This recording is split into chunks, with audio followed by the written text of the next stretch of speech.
उत्तर प्रदेश के मुजफ्फरनगर के भोपा थाना क्षेत्र के जौली गांव में पत्नी को काट दिया गया और पति छुप छुप करके देख रहा था। और जब सब लोग काट करके चले गए तो पति फिर आया और उसने पुलिस को इन्फॉर्म किया। पुलिस आई तो फिर सारी बात का खुलासा कुछ इस तरीके से हुआ।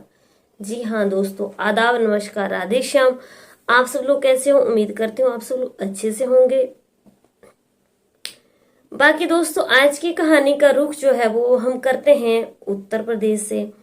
उत्तर प्रदेश के मुजफ्फरनगर में एक ऐसी घटना जो है वो सामने आई जिसने कि सबको हिला करके रख दिया कि माँ बाप जो है वो एक बेटी को सौंप देते हैं एक आदमी के हाथ में, इस विश्वास पे कि वो उनकी बेटी को खुश रखेगा, सुखी रखेगा, सारी खुशियां देगा, सुख दुख में साथ देगा। लेकिन वही आदमी अगर विश्वासघात कर जाए तो फिर क्या कह सकते हैं।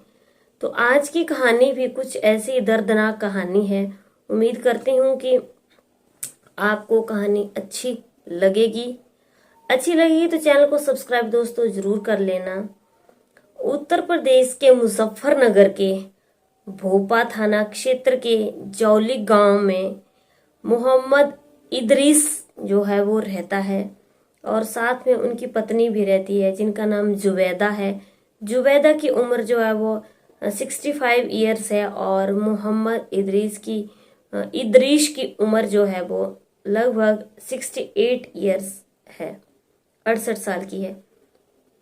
अब क्या होता है, दोनों अपनी जिंदगी में गुजर बसर कर रहे होते हैं और एक रात को क्या होता है कि दोनों सोए हुए होते हैं।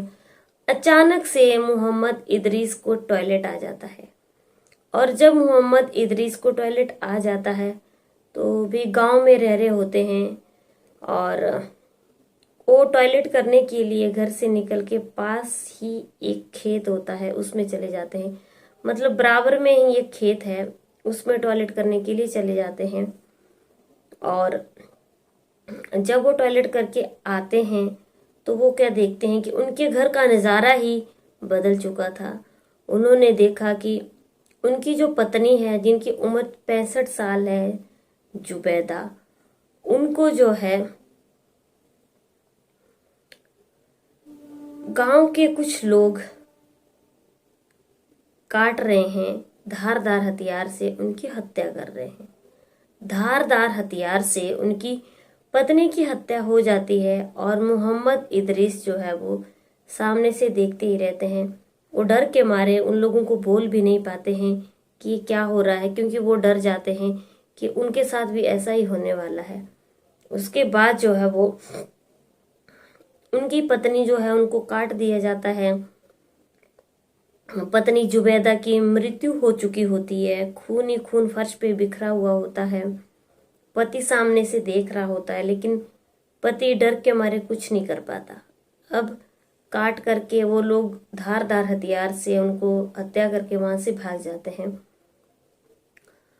तो उसके बाद जो है वो मोहम्मद इदरीस आते हैं और पुलिस में इन्फॉर्म करते हैं।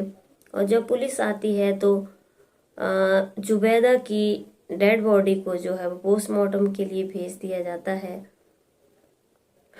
अब जो उनका बेटा है कासिम ने बताया कि उनकी कोई जमीन का जो है वो झगड़ा चल रहा है। तो यूनुस जो कि उनके चचेरे भाई हैं, उन्होंने ही उनकी माँ की हत्या की है, क्योंकि उनका जो पिताजी हैं मोहम्मद इदरीस वो सामने से ही सब कुछ देखता रहते हैं। और मोहम्मद इदरीस बताते हैं कि उनके चचेरे भाई के लड़के ही हैं जिन्होंने उनकी पत्नी जुबैदा की हत्या कर दी धारदार हथियार से। अब क्या होता है कि पुलिस में इन्फॉर्म किया जाता है। पुलिस जो है वो पुलिस में 5 लोगों के नाम जाते हैं जिनमें पुलिस 302 की धारा के तहत FIR दर्ज कर लेती है और अभी इनको अरेस्ट नहीं किया गया है, लेकिन पुलिस जो है वो अरेस्ट बहुत ही जल्दी इनको कर लेगी और जेल में डाल देगी। आजकल का कलयुग जो है वो इतना घोर कलयुग आ गया है दोस्तों कि सामने ही सामने पति के ही सामने 65 साल की लेडीज की जो है वो पत्नी की हत्या कर दी जाती है, लेकिन पति डर के मारे कुछ नहीं बोल पाता है, क्योंकि पति को ये डर होता है कि अगर उसने कुछ बोला तो उसकी बारी आ जाएगी और उसको वो मौत के घाट उतार देंगे। अब पति जो है वो इस डर के मारे कुछ नहीं बोल पाता है और पत्नी की जो है वहां पे हत्या कर दी जाती है। जब पुलिस आती है तो पुलिस सारी इंक्वायरी करती है और इंक्वायरी में पता चलता है कि इनका बहुत पुराना जमीनी विवाद है, जमीन का जो है वो झगड़ा चला हुआ है। तो जमीन के चलते हुए झगड़े के कारण उन्होंने जो उनकी चचेरी चाची लगती थी उनकी हत्या कर दी और हत्या करने के बाद वो वहां से एकदम फरार हो गए। अगर मैं अपने व्यूज दूं तो सिर्फ यही बोलना चाहती हूँ कि पता नहीं क्यों इंसानों के अंदर इतना लालच आ चुका है कि जिस जमीन के लिए आप इतने हत्या कर रहे हो वो जमीन तो एक दिन यहीं पे रह जानी है। सिर्फ और सिर्फ आप लोगों के साथ आपके कर्म जाएंगे, इसलिए अपने कर्मों को इतना मत बिगाड़ो कि जहां जाओगे उससे आगे आने वाली जिंदगी भी हमेशा हमेशा के लिए बिगड़ जाए। दोस्तों, मेरी आप लोगों से हाथ जोड़ करके विनती है कि कोई भी ऐसा पाप कर्म मत करो जिससे जो है वो आप अपराध के दलदल में फंस जाएं और हमेशा के लिए फंसते ही जाएं।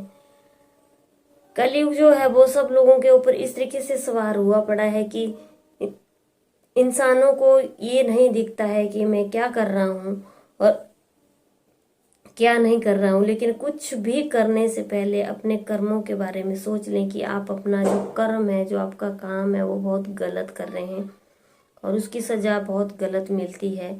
क्योंकि दोस्तों, कोई भी गलत कर्म होता है, गलत कर्म की सजा हमेशा गलत ही मिलती है। मैं अपनी हर वीडियो में बोलती हूँ।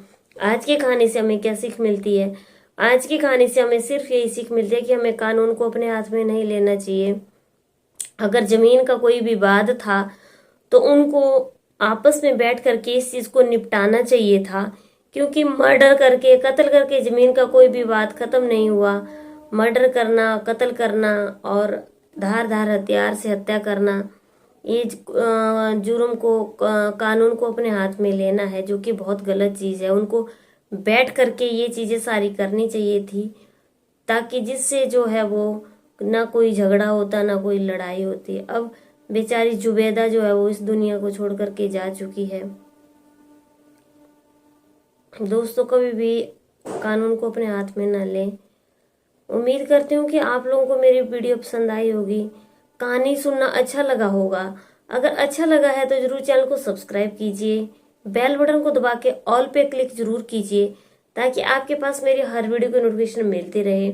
मेरे चैनल पर आपको डेली न्यू क्राइम स्टोरी जो है वो सुनने के लिए मिलती है, जिनमें अपराध की घटनाएं होती हैं, अपराध की कहानियां होती हैं। कल की कहानी में आप लोगों से फिर से मुलाकात होगी। तब तक के लिए जय हिंद, जय भारत।